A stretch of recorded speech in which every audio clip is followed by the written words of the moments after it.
Hi, welcome to the small shed. Today we're making an acrylic base so that I can freehand router with the Katsu router. See you in a minute.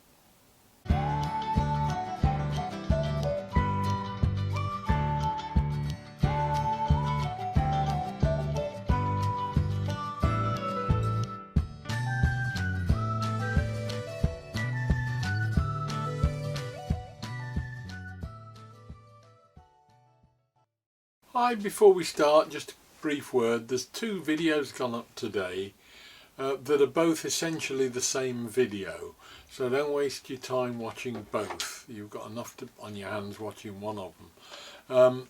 What I've done is to do a base plate for the Katsu router, clear base plate for freehand routing, and one for the Aldi work zone router. Now they're essentially the same bit of kit and they're essentially the same video, but there are minor alterations to deal with either machine. So if you've got a work zone router, watch the work zone one. If you've got the Katsu router, watch the Katsu one, if you want to, of course. If you want a generic one, just watch one of them, but don't watch both. I've done it purely and simply because it's easier to keep the differences on two separate videos, so that the minor discrepancies can deal specifically with each machine. So that just sets the scene for the two videos. Now first off, I'm going to make a template. I want an oval shape. I've got a piece of acrylic that I think I'll be able to get two bases out of, roughly the right width for the routers, and I'll just drill and countersink a couple of holes either side of the router just to be able to grip it and move it round. I bought these when they were having the closing down sale at home base locally, and I think they're about 20p a piece or something, so they weren't expensive. I've marked out roughly 200mm long. I want the thing to be about 220-230mm long. Just got a piece of string that I've measured out. If you just wrap a piece of string around the two screws and make sure that it's the right length so that when it's at full extension it'll just about reach the side, and it's a fairly straightforward case then of running around it with a pen or a pencil, and that will give you the oval shape that you need. Slightly off, but that'll do. I can cut that out now with a bandsaw, smooth it off, and then I'll double stick that to the acrylic, cut it roughly to size and put it on the router table so it'll give me a reasonably good finish on the edge.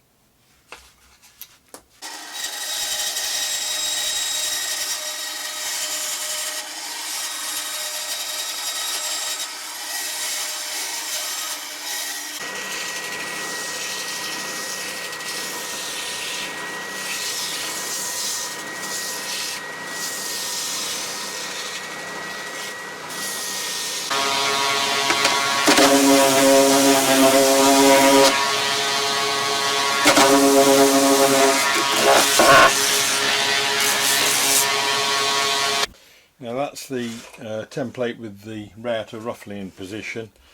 What I'll do is take the screws off the bottom which hold that black base on, and they'll just substitute the acrylic for that black. So I've effectively got to make that hole spacing on the actual acrylic base, and then drill a couple of holes for the knobs at either end, and obviously a hole in the centre. What I will do though is first of all get the acrylic shape made, and we'll do that on the router. Now that's the offcut I've got. It's 5mm acrylic.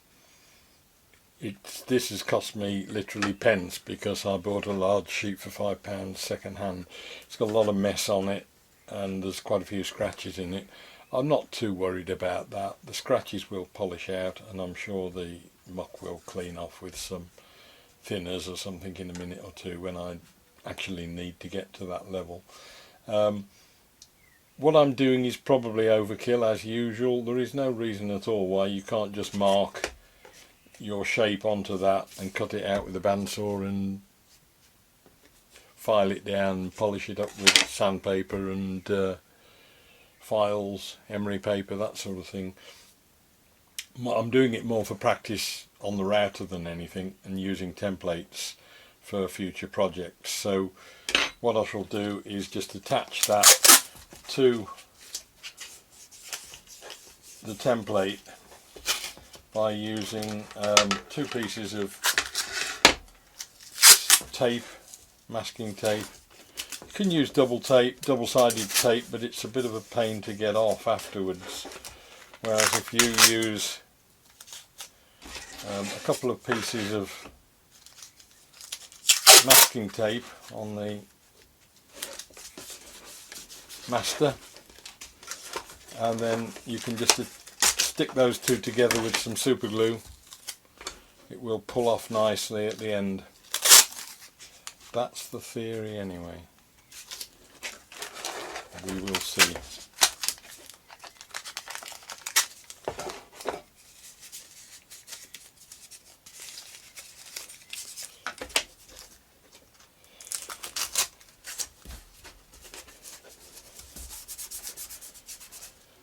So we'll get some super glue.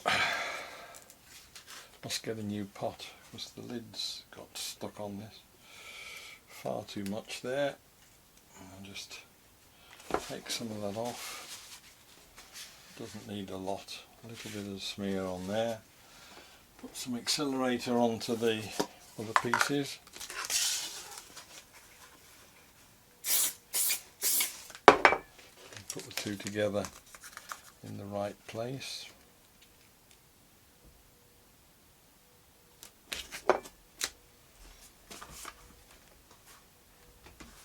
And that's it.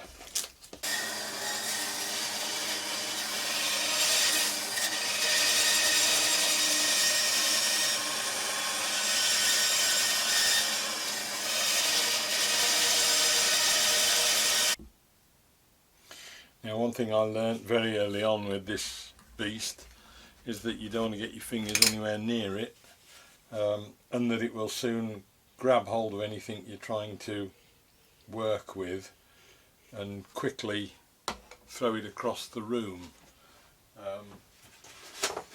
So what I'm doing here is putting myself a handle onto the back of this template,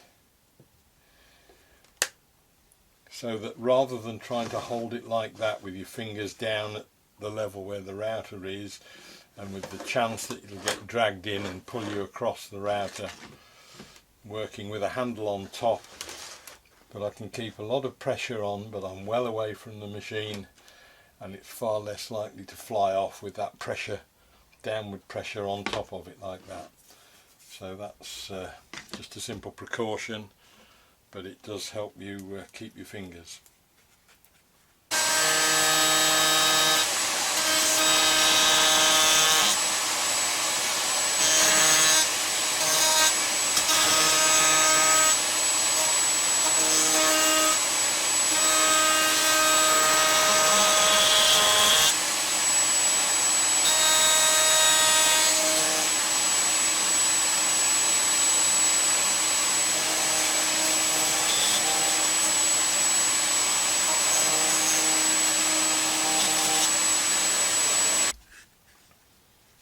So there we are, that's done that, and it's much easier now to split those 2 apart, he said.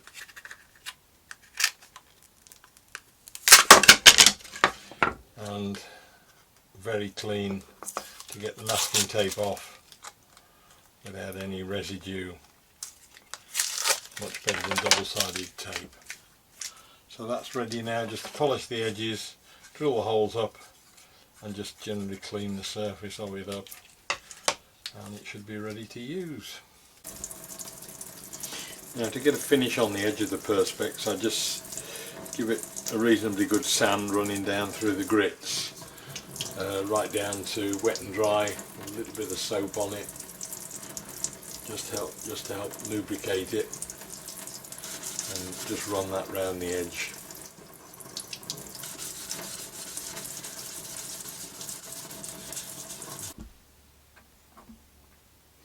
Now, having achieved a reasonably good finish with the wet and dry, I then use a bit of metal polish just to give it a final buff, and you can get a reasonably good smooth finish then. It's like normal sanding really. The more you put into it, the more you'll get out of it.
So there we are, that's the base plate finished.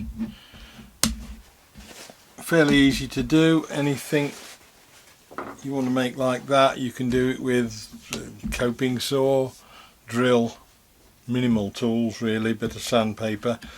I've gone over the top with the way I built it, but that was more to practice than anything. But that has provided me with what I wanted. You can make these things any size you like to suit yourselves, and the only thing I think I would do differently is to actually just put 2 screw holes in for mounting the base plate, because it really doesn't need all 4. It's plenty sturdy enough as it is like that. So that's now ready to have a go at doing some freehand carving with the small router bits in it. See if we can make something with that. Hope you enjoyed the video. If it's any use to you, please press like and subscribe. We'll be doing some more Katsu things later on. Thanks very much to all the subscribers who've come on board recently, and I look forward to seeing you next week. Take care. Bye.